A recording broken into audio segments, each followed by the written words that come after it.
En esta parte de la materia vamos a trabajar la unidad de hardware y software. En ella vamos a abordar tres temas. La primera parte está compuesta por lo que son los sistemas de numeración. Posteriormente vamos a hablar de lo que es el hardware, cuáles son los componentes de las computadoras. Y por último vamos a abordar el tema de software.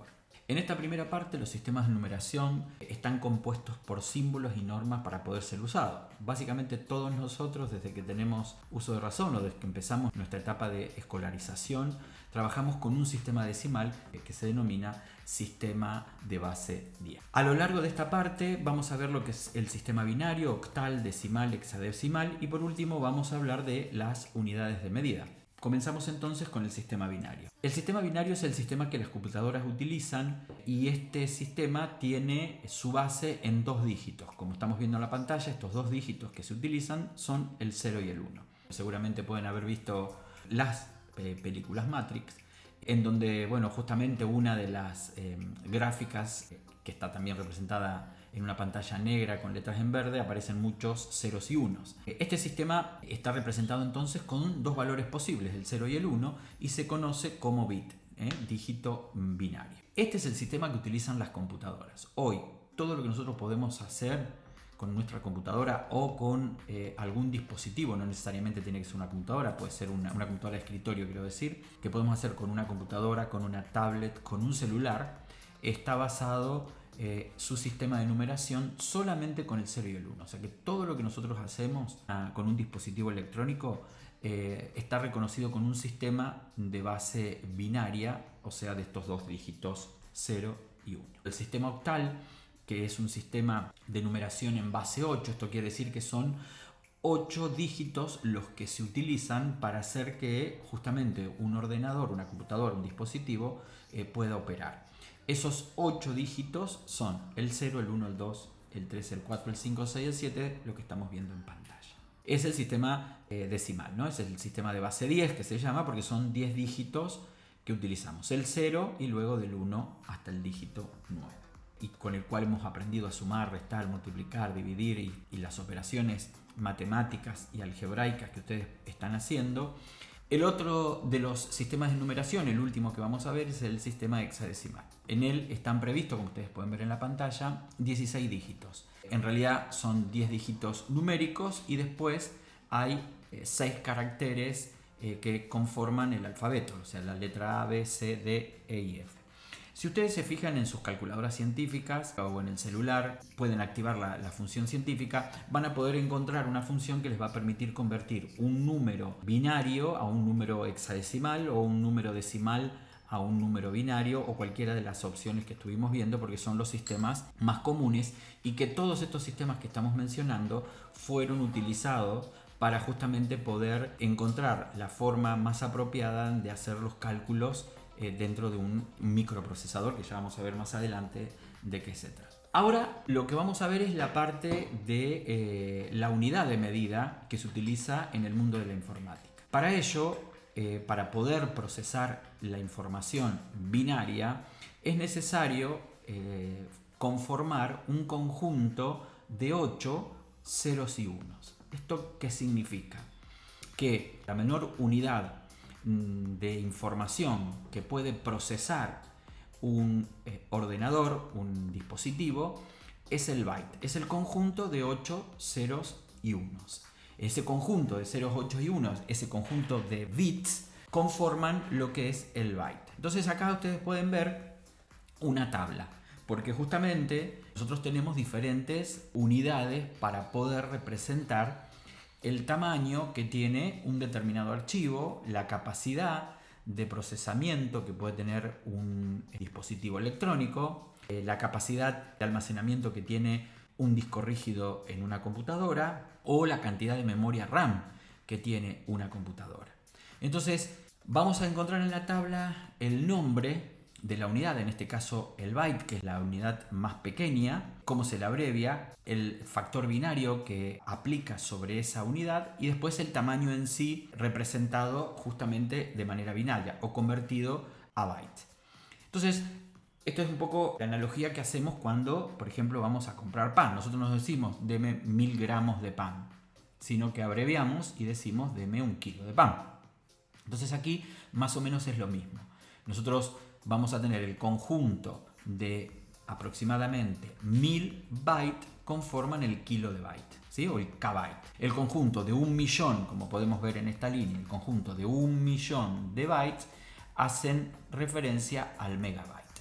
De esta lista probablemente ustedes conozcan el byte, el kilobyte, el megabyte, el giga y el terabyte, ¿sí? Que son las unidades más comunes. Probablemente cuando dejen de estudiar el petabyte sea una unidad conocida por nosotros, porque cada vez más los dispositivos pueden almacenar más cantidad de información. También nuestros dispositivos que permiten tomar fotografías o trabajar con imágenes pueden capturarla con mayor nitidez, con mayor calidad, y eso hace que una fotografía que tomamos con nuestro celular tenga 5 megas, 10 megas, 30 megas, 1 mega. Eso va a depender de las configuraciones que nosotros le demos. Entonces aquí nosotros encontramos una tabla que, si de ellas no conocían, tengan la mano, porque a lo largo de toda su carrera y después en el mundo profesional ustedes van a utilizar estas medidas sin ningún tipo de duda. Ahora,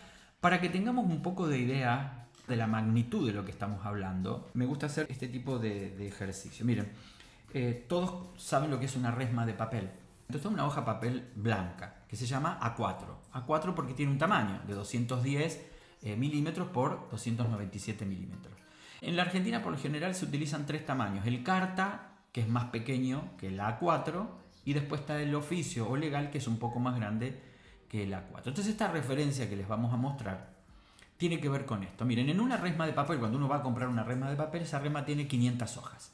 Si nosotros pudiéramos imprimir solamente texto en esas hojas, esas 500 hojas impresas de un solo lado, no de los dos lados, pesan más o menos 1 mega de información. O sea, 1.000.000 de bytes entrarían adentro de estas 500 hojas. A partir de ahí nosotros podemos hacer otra relación. 1 gigabyte de información, si dijimos que 1 mega tenemos una resma de papel, en 1 gigabyte tenemos 1000 resmas de papel. ¿Podemos imaginarnos una resma arriba de la otra? Una resma de papel tiene aproximadamente 5 centímetros. Entonces estamos hablando de 5000 centímetros. Entonces podemos hablar de 50 metros. Bueno, este es un edificio que está en calle Mitre, acá en la ciudad de Rafaela, que tiene 60 metros de alto. Así que imagínense que 1 gigabyte de información es prácticamente, si nosotros pudiéramos poner una resma arriba de la otra, estaríamos poniendo y subiendo hasta el piso 28 más o menos, para que tengan una idea, hasta aquí, de resmas de papel apiladas una arriba de la otra. Vuelvo a insistir, esto es para que tomemos un poquito de dimensión. Si nosotros pudiéramos imprimir 1 gigabyte de información, hoy nuestros teléfonos pueden tener una capacidad de 64 gigas, de 128 gigas, de 256 gigas de almacenamiento. Está bien, a lo mejor una fotografía son 30 megas, estamos hablando de otro tipo de capacidades, pero para que podamos dimensionar la gran capacidad de información que cabe adentro de nuestros dispositivos, un poco siempre hacemos esta analogía para tomar idea de los tamaños de información que son posibles generar. Entonces vamos de nuevo a la tablita. Entonces podemos hacer después las conversiones que ustedes quieran, pasarlo a 1 terabyte de información, ¿sí? Que son 1000 gigas. Y ahí podemos hacer la relación de, bueno, podemos llegar a que 1 tera, vamos a saber cuánto mide, por decir, la Torre Eiffel, y poder ver cuántas resmas de papel equivalen a 1 tera de información. Veamos ahora los conceptos de hardware. El hardware es el conjunto de los elementos materiales que constituyen una computadora. Generalmente son todas esas partes que podemos visualizar cuando nos enfrentamos a una de ellas. Dentro del hardware vamos a hacer hincapié en 3 partes fundamentales, y en cada una de ellas vamos a encontrar un elemento que va a ser muy importante a tener en cuenta al momento de la compra de un equipamiento. Comenzamos con la motherboard. La motherboard o placa madre es una, llamada en el mundo informática, tarjeta, donde se ubican los componentes claves que conforman una computadora. En la próxima imagen vamos a poder ver esa, entre comillas, tarjeta. Es este elemento de color verde sobre el cual se posan diferentes conectores para poder conformar el elemento principal que va a constituir una placa madre.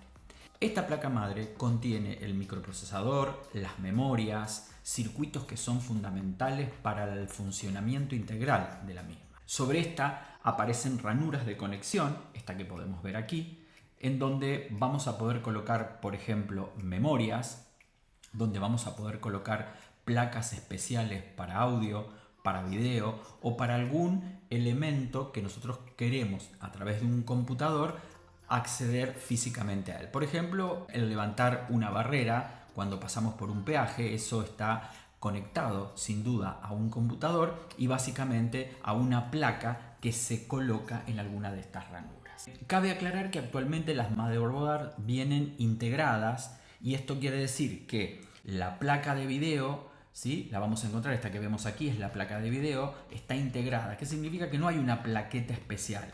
Generalmente, cuando necesitamos una calidad de imagen porque nuestro trabajo, nuestra actividad o la actividad sí lo requiere, por ejemplo en el área de las ingenierías, en el área de diseño gráfico, se requiere un equipo que pueda procesar de una manera más eficiente y con mayor calidad. Por eso podría no estar integrada. Aquí también tiene integrada la placa de red, que está la que estamos viendo aquí, que es la que nos va a permitir conectarnos a internet o a una red dentro de nuestra organización. Por eso, dentro de las características de las placas madres existen muchas marcas y muchos modelos que también se van a adecuar de acuerdo precisamente a la tarea que nosotros desarrollamos o que vamos a desarrollar con esa motherboard. Dentro de los componentes más importantes de la motherboard podemos encontrar el microprocesador, el reloj y los bases. El microprocesador podemos decir que es el elemento más importante que vamos a encontrar dentro de la placa madre, dentro de la motherboard. A este microprocesador se lo suele llamar unidad central de procesamiento o CPU. Este microprocesador, este CPU, constituye el verdadero cerebro de una computadora. Y acá nos vamos a detener un poquito porque estamos hablando de un elemento muy importante a la hora de adquirir una computadora.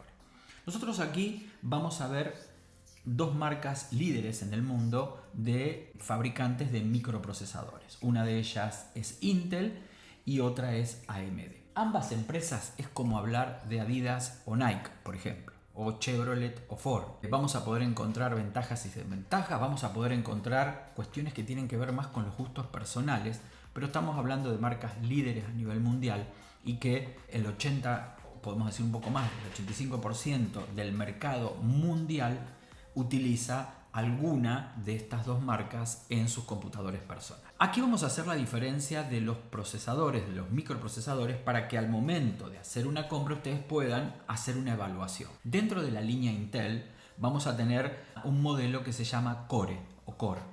Y dentro de este modelo Core van a ver que encontramos el i3, el i5 y el i7. Obviamente que cada uno de estos modelos se adecúa a una tarea específica que ese ordenador va a realizar. Lo repetimos siempre, nosotros acá estamos centrando esta parte de la materia y esta parte de los conceptos y esta parte de los microprocesadores en relación a la actividad que van a realizar ustedes cuando sean profesionales. ¿Por qué digo esto? Porque tenemos distintos tipos de procesadores Intel, como puede ser Core o como puede ser Core 2 Duo o como puede ser Celeron, pero van a depender de la utilidad. A ver, Intel produce microprocesadores para netbooks, ¿sí? Como así también AMD. Intel y AMD fabrican procesadores para servidores. Ustedes tienen que pensar que cada vez que se conectan a Instagram o que se conectan a TikTok o que buscan algo en internet, todo eso que ustedes van a visualizar en la pantalla está guardado en alguna computadora. Y algún microprocesador tiene que procesar toda esa gran cantidad de información. Entonces, esos procesadores van a variar en función de las necesidades y requerimientos que se tenga para con ese dispositivo. En el mundo laboral, en el mundo donde se van a desarrollar ustedes, vamos a encontrar dentro de la marca Intel el Core y dentro de la marca AMD Ryzen. Y van a ver que en cada uno de ellos tenemos el numerito 3, el 5 y el 7. Por lo general es una característica que lo que me diferencia es la cantidad de núcleos que tiene el procesador. Cuando hablamos de núcleos podemos hacer la similitud o la comparación con el cerebro humano. Nosotros dijimos que el microprocesador es el cerebro de la computadora. Bueno, hagan de cuenta que el Core i3 es un procesador que tiene 2 cerebros o 3 cerebros, mientras que el i7 tiene hasta 8 cerebros. O sea, tiene 8 microprocesadores, por decirlo de alguna manera, dentro de ese dispositivo. El microprocesador, como se los mostramos anteriormente, es este que está acá, es un aparatito, es un dispositivo electrónico muy pequeño, pero que me permite justamente procesar grandes cantidades de velocidades. Entonces, si vamos a hablar del ambiente administrativo, con un Core i3 es suficiente. Si estamos hablando de un ambiente de ingeniería, de diseño gráfico, vamos a tener que hablar de los Core i7, que son los que tienen más cantidad de núcleos, más cantidad de velocidad de procesamiento en el mismo lapso de tiempo. De la misma manera ocurre con los Ryzen de AMD. Y acá volvemos a hacer la relación con las marcas de la ropa deportiva, por ejemplo. Decimos Adidas o decimos Nike.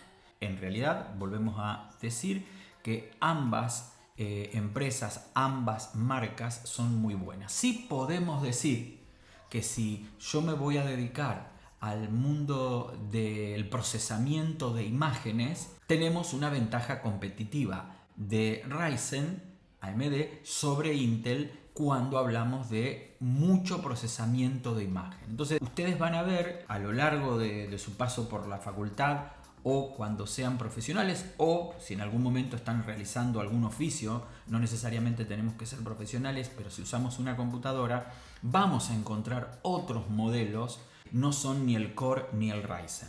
Es importante entonces aclarar que acá hemos hecho un recorte de toda la variedad de microprocesadores que existen para computadoras personales. Otro de los componentes de la motherboard es el reloj. El microprocesador está gobernado por un reloj que se encuentra diseñado dentro del microprocesador. Ahora, veamos cuál es la tarea que realiza este reloj, que realmente es muy importante. En esta imagen podemos observar un equipo de remo. En él hay 8 participantes que reman, más uno de ellos denominado marca. Esta persona es la que va comandando y va determinando la velocidad que tiene que ir realizando cada uno de ellos de manera absolutamente sincrónica. Por lo tanto, el reloj de la computadora le indica al microprocesador la frecuencia con la cual se van a transmitir los datos. Por lo tanto, cuanto más rápido sea este reloj, más rápido va a poder procesar la información. Por lo general, la velocidad del reloj está medida en hercios. Hoy en día, la unidad de medida es gigahercios, 2.3, 2.5, 2.8.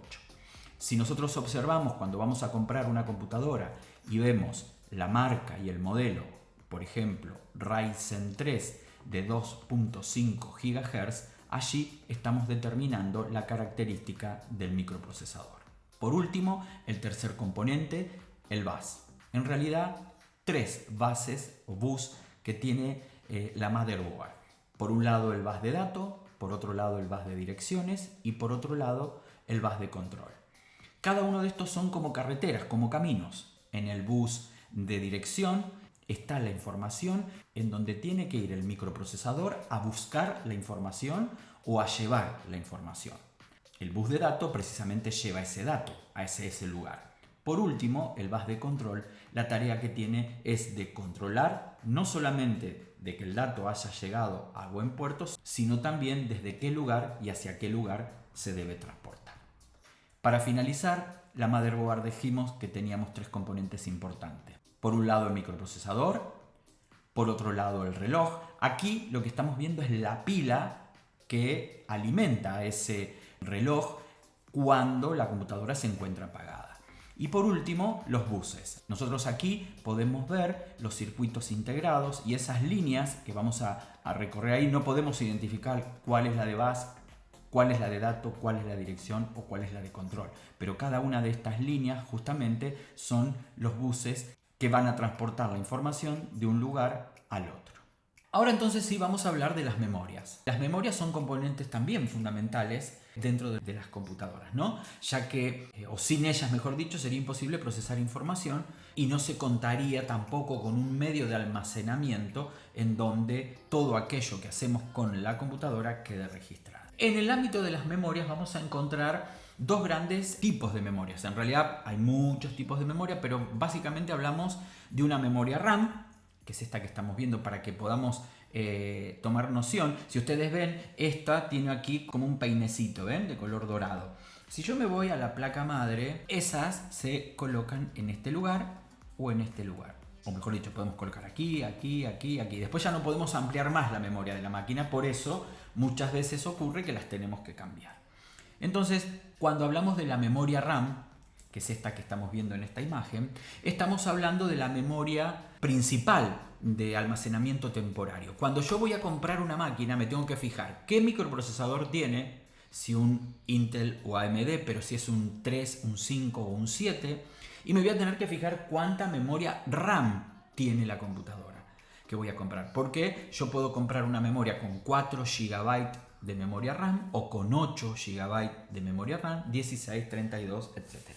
Más memoria RAM va a tener mi máquina, más rápido va a procesar la información. Por lo tanto, si tengo un Core i3 con 4 GB de RAM, obviamente que no va a ser lo mismo que un i3 con 16 GB de memoria RAM. O sea que va a procesar más cantidad de información. La memoria RAM es Random Access Memory, significan esas 3 letras, y es la memoria aleatoria. ¿Qué significa esto? Que todo lo que nosotros estamos haciendo mientras la computadora está encendida, en este momento que ustedes están viendo este video, toda esta información está en la memoria RAM. Después se visualiza a través de un dispositivo como es la pantalla o como son los parlantes. Esto quiere decir que esa memoria primero es leída en un dispositivo de almacenamiento, es traída a la memoria RAM y es visualizada y es oída por nosotros. Ahora, si yo estuviera escribiendo un documento, esa información está en la memoria RAM. Hasta que yo no le dé la orden de guardar, si se llegara a cortar la luz, todo eso que está en la memoria RAM se perdería. Por eso se llama memoria de almacenamiento temporal. El sistema operativo más el hardware van trabajando y me van mostrando y visualizando toda la información hasta el momento que le indique que guarde la información, ya sea en un pendrive o en una parte de mi disco rígido o de la nube. En cambio, la memoria ROM es la memoria de solo lectura, Read Only Memory, y esta sería la memoria ROM. ¿Sí? Es un pequeño chip, vamos a ir a la placa madre, es un pequeño chip que puede estar en alguna, ese puede ser aquí, que ya está integrado, que ya viene soldado a la motherboard. La memoria RAM yo la puedo ir incorporando a medida que vaya necesitando más velocidad de procesamiento. ¿Sí? Yo puedo comprar una máquina con 4 GB y después le puedo agregar 4 GB más. O al revés, yo puedo comprarle una máquina con 8 GB y poder agregarle 3 slots o spins más de memoria. Entonces, la memoria ROM, esta que está aquí, es la memoria de solo lectura. En ella viene grabada información que el fabricante de la placa madre le incorporó. ¿Para qué sirve la memoria ROM? En la memoria ROM está guardada una serie de información que es siempre la misma. Cada vez que se va a encender la computadora, en esa memoria ROM hay un programa guardado. ¿Y qué instrucciones tiene ese programa? Cada vez que prendemos la máquina hace siempre el mismo procedimiento. Empieza a hacer el control de todos los dispositivos que tiene. Se fija qué placa madre tiene, se fija qué microprocesador tiene, cuánta memoria RAM, si tiene monitor, qué tamaño tiene el monitor, el teclado, qué tipo, si en inglés, en español, qué dispositivos están conectados, etcétera, etcétera, etcétera. Entonces, cada vez que se enciende la máquina, lo primero que se hace es leer el programa que está en la memoria ROM y se ejecuta en todo ese programa. Recolecta toda esa información y se la da al sistema operativo, que ya vamos a ver en el otro apartado de software, que es el sistema operativo.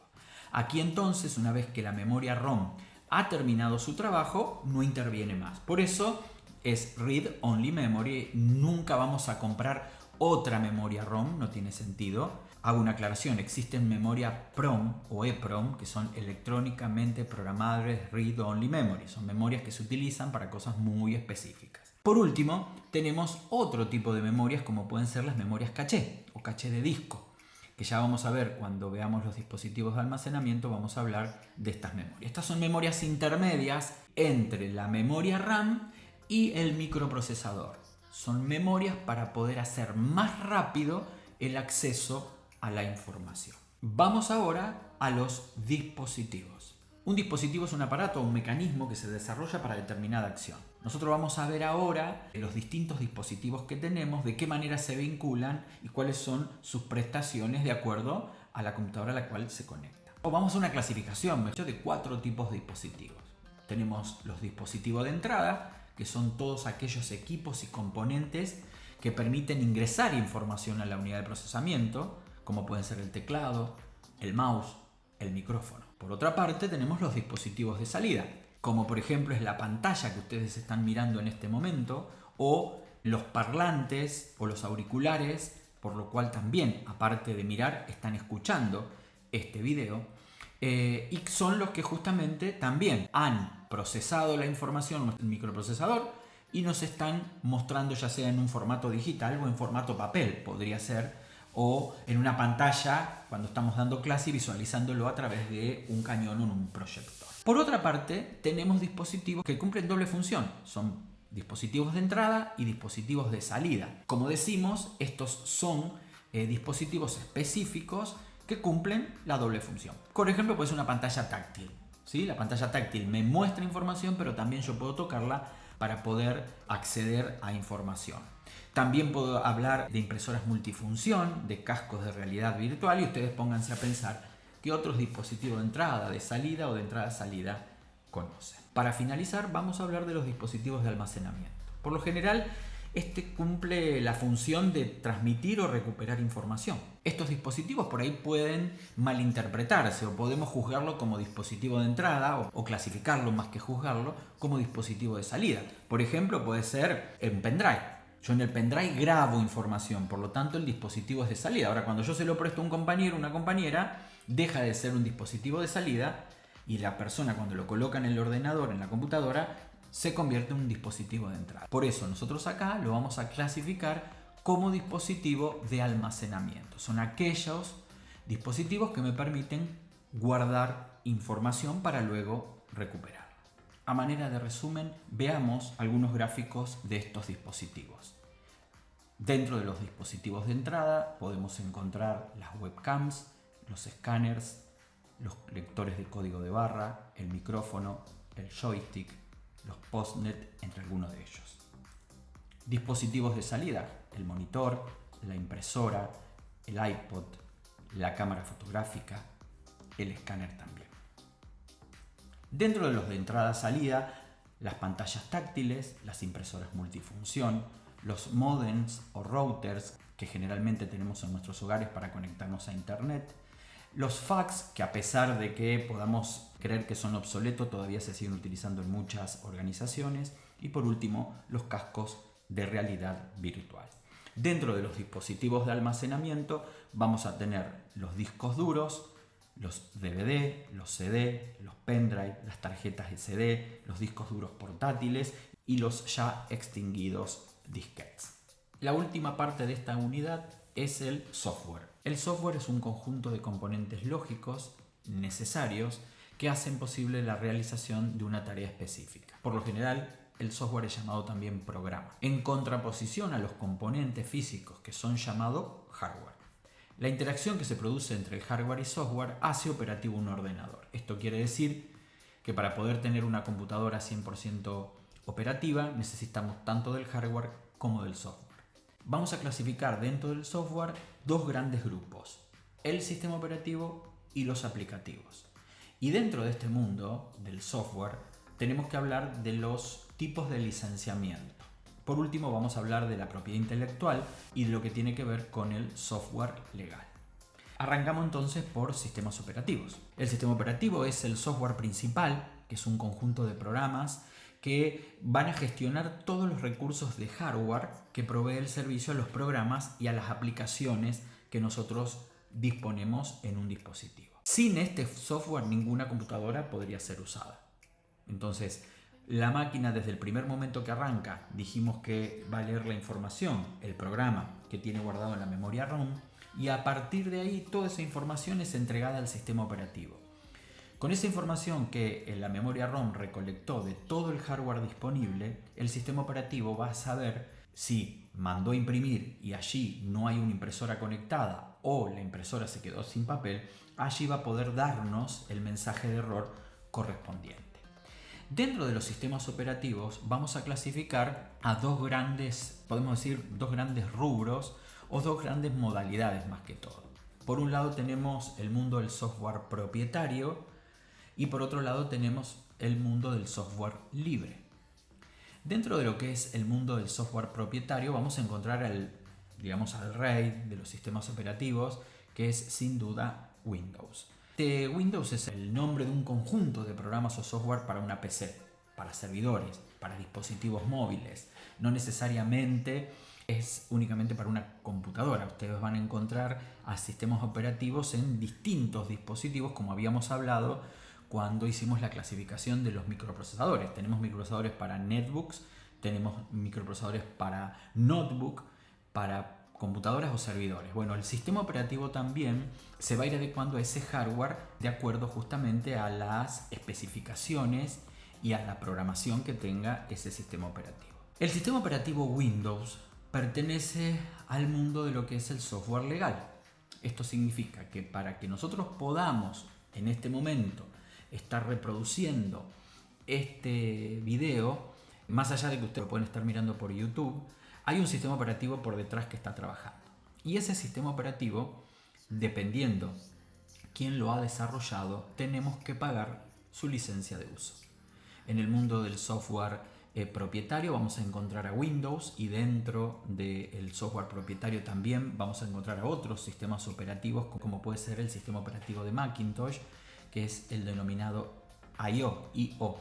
A diferencia entre Windows y I.O., yo puedo comprar una computadora sin sistema operativo e instalarle el sistema operativo Windows o instalarle el sistema operativo Linux. Ahora, si compro un dispositivo Macintosh, ¿sí?, el de la manzanita o Apple, sí o sí esa computadora ya viene provista del propio sistema operativo. Lo cual no quiere decir que nosotros podemos sacar ese sistema operativo y poner Windows. No sería lo más apropiado, porque precisamente el sistema operativo I.O. de Mac está preparado para correr con el hardware específico por el cual fue desarrollado. Entonces, conceptualmente lo que nosotros tenemos que saber es que cuando compramos una computadora podemos comprar lo que se llaman clones, ¿sí?, o alguna computadora de marca, como puede ser Hewlett Packard, como puede ser Dell, como puede ser Acer. Y después están lo que se le llaman marcas blancas, en las que no tienen una marca, son mucho más económicas que una PC, como puede ser una Hewlett Packard, y que le podemos instalar el sistema operativo Windows. O le podemos instalar el sistema operativo Linux. Lo que no le podemos instalar es un sistema operativo de I.O. Ahora, cuando decidimos instalar un sistema operativo como Windows o como Linux, lo que tenemos que saber es que si optamos por la versión de Windows, nosotros tenemos que comprar los derechos de la propiedad intelectual de ese software. Hoy, si nosotros queremos comprar una computadora, la computadora está alrededor de unos 800, 900, dependiendo, ¿no?, el microprocesador, la memoria. Pero aparte, tenemos que comprar la licencia del sistema operativo Windows, que sale más o menos entre 300 y 350 dólares. Si la máquina se me rompe, tengo que volver a comprar el sistema operativo. En cambio, si yo le instalo el sistema operativo Linux, el sistema operativo Linux es un sistema operativo gratuito. Aquí tenemos que hacer referencia a que el primer sistema operativo aparece a principios de la década de los 80 y el sistema operativo en realidad no se llamaba Windows, se llamaba DOS, pero era de la misma empresa, Microsoft. El sistema operativo Windows aparece una primera de las versiones en el año 86, pero la versión realmente de presentación de sistema de entorno gráfico fue en el año 95. Por otra parte, o en contraposición al mundo del software propietario, al principio de la década de los 90, Linus Torvalds, una persona que tenía una concepción de lo que es la posibilidad del uso de ordenadores o de computadoras. Dijo que había una concepción, quiero decir, en donde consideraba que no teníamos por qué pagar una licencia de uso por un sistema operativo. entonces creó un sistema operativo gratuito, se fue popularizando, y que es el sistema operativo Linux. Acá podemos tener muchas controversias respecto de esto, temas de compatibilidad, pero fundamentalmente lo que hay que entender aquí es que dependiendo de la parte del mundo donde nos toca vivir, y en este caso donde estamos nosotros insertos, el 90% de las computadoras utiliza Windows. Y el 80% de ese 90% lo tiene de manera ilegal, o sea, lo ha copiado de manera ilegal. Nosotros el sistema operativo Windows, para poder usarlo, lo podemos truchar y vamos a trabajar sin ningún problema prácticamente. Lo que tenemos que saber es que si instalamos de manera ilegal este sistema operativo Windows, estamos violando una ley de propiedad intelectual en la Argentina, por lo tanto es un delito penal, por lo tanto podríamos ir presos. Por lo tanto tenemos que saber que cuando nosotros compramos una computadora tenemos que ver si le compramos el sistema operativo o no. Si no le compramos el sistema operativo, estamos obligados a instalarle el sistema operativo Linux.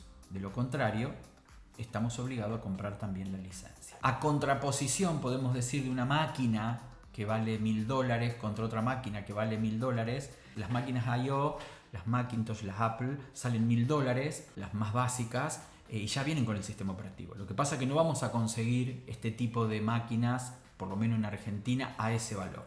Lo vamos a conseguir probablemente al doble o al triple, no a $1000. Si nos vamos afuera del país, la vamos a conseguir a $1000. Pero si la tenemos que comprar en nuestro país, probablemente valga $2500 o $3000 el mismo equipo que ya viene con el sistema operativo. Pero bueno, no tiene mucho sentido comprarlo. Entonces, el sistema operativo es el programa más importante que tiene la computadora, porque sin el sistema operativo la máquina no puede hacer nada. Pasamos ahora a los aplicativos.